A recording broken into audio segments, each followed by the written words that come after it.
Hello everyone, how's it going? At this moment, I would like to do my assignment on English vowel sounds E, E, A, and R. Okay, the first vowel sound E. Green, it, peach, and pip.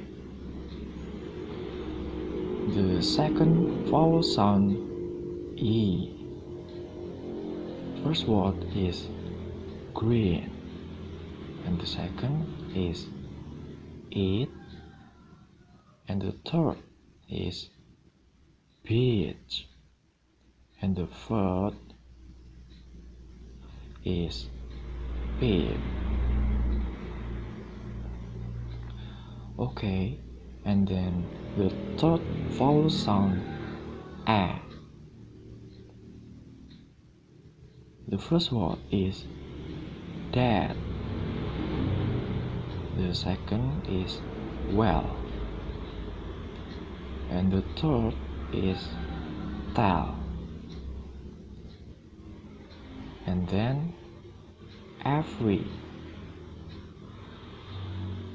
and this is one is the last vowel sound R.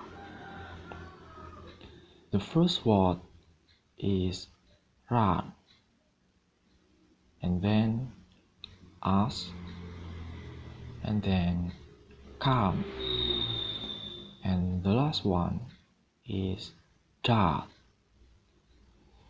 Okay guys, I think that's all. So thanks for watching my channel, and thank you.